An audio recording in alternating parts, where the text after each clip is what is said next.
Тэгээд би гэртээ нэг юм ирлээ. Орсон чинь хэн байсан гэж? Бэлгүн. Миний найз залуу. Өчигдөр оройноос хойш бид хоёр салчихсан юмсан. Тэр намайг харангуутаа чамайг шөнжин хүлээлээ. Би юу басныг тайлбарлая гэхээр нь би болиулав.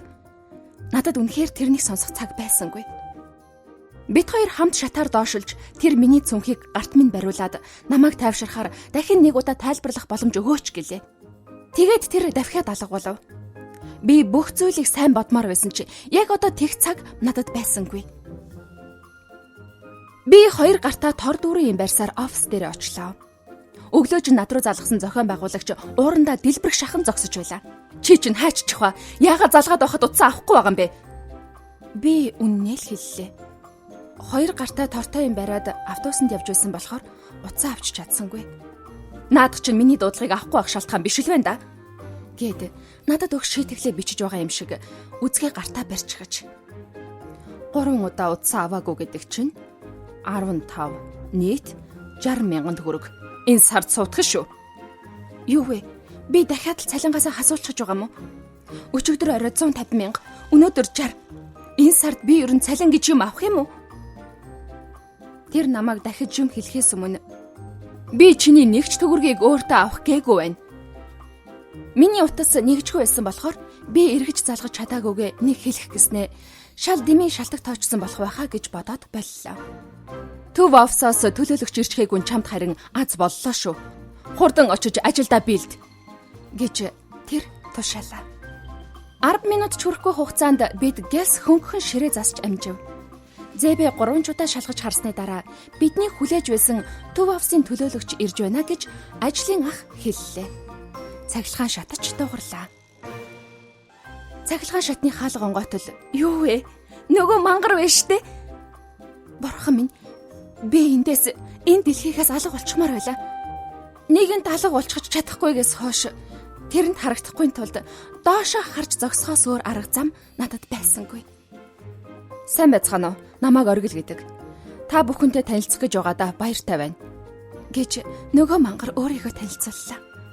Ажлын ах тэрэнд оффист байсан хүн бүхнийг танилцуулав. Энэ хүн бол манай зохион байгуулагч. Энэ бол манай албаны захирал. Энэ бол манай гэж хэлтэл нэг ажлын охин урдуур орж өөрийгөө танилцууллаа. Сайн байна уу? Намайг Инхма гэдэг. Эма гэж дуудаж болно шүү. Гэлээ. Сармусаа дэрвэлзүүлээд сайтан хаяад байгаа юм байх та. Тэгэж нилээд хідэн хүнийг танилцуулаад эцэст нь над руу хурч ирэв. Энэ бол манай захиргааны ажилтан Номин. Номин, чи чинь яагаад ийм ичимхий болчихав вэ? Алив нааша хүрээд ирээч. Тэрнийг юм хэлэхээс өмнө надад юу ч хэлэх боломж гарсангүй. Сайн уу галзуу бүсгүй? Бурхан минь, энэ бараг амьдралын минь хамгийн урт минут байсан байхаа. Намайг Номин гэдэг. Тэр жомолцоо. Тийштэй нэрэ. Би өчигдрийн болсон явдлыг бодоод хольж хутгаад байгаа шиг байна. Та хоёр бие биенээ таньдаг байсан юм уу гэж ажлын ах гайхсан байдалтай хэлэхэд бид нар хальт тааралдаж байсан юм а гэж би гэлс хэлв. Ажлын ах гайхсан хэвээр байсан чи би юу ч хэлсэнгүй. Тэгээд нөгөө мангар амтэн чинь бүх ажилчдыг хуралд дуудлаа. Хурлын өрөөнд бүгд цугламгц нөгөөх чинь за би нэг зүйлийг зарламаар байна. Миний энд ирсэн учир нь танай салбарын ажлыг шалгахаас гадна үр бүтээмжтэй ажиллахад саад болж байгаа зүйлсийг багасгахын тулд зарим ажилчдад цомогтгол хийх үүрэг авсан юм шүү. Цомогтголоо гэж бүгд нэгэн зэрэг хэлцгээв. Миний хувьд байгаа ганц ажил минь болохоор би хамгийн чанга хилчих шиг боллоо. Би хэрвээ байгаа ганц бүтэн цагийн ажлаа алдчихвал яаж дүүгийнхээ сургалтын төлбөрийг төлж ээждээ эм авч өгөх болж байна? Сургалтын төлбөрийн зээлийг бүр ярих юм биш. Энэ мангар би ёстой өөдгөө амтан гэдгийг мэдээд байсан юм а. Гэхдээ бүр ийм хүний өнөргүй зөвхөн амтан байсныг мэдсэнгүй шүү. Тэр ярьж дуусаагүй л байлаа. Хэн хизээ халагдахыг би дараа мэдэгдэнэ. Хурал дууслаа. Ажилдаа эргээд орцгоо. Надад зөндөө асуулт байсан ч буцаж явхаас өөр арга байсангүй. Намайг явсны дараа тэр манай ажлын ахтай юу гэж ярьсан бол таа. Тэр мэдээг ажлынхан бүгд сонссны дараа эсэг юм ярьж зогслоо. Ихэнх нь ар гэртээ том хариуцлага үүрч байдаг хүмүүс Гэнэт ажлаасаа халагдвал яана гэж тэрний санаа их зовж байлаа. Харин ах өөрөө бол яах вэ? Тэр тэргүй эргэжил тэтгэвртэй гарах гэж байгаа юм чинь гэж хэллээ. Би энийг аль хэдийн гадарлаж байлаа. Би тэгээд тэрэнд энэ офис ийм хаашааш байгаа нь. Тэрний ажилчид ийм байдалд хүрсний нэг шалтгаан нь танаас болж байгаа юм штэ гэд шууд л хэлчихлээ. Тэтгэвртэй гарах төгсөн гэдэг чинь тэр бусдыгаа удирдах хэрэггүй болсон гэсэн үг биш шүү дээ.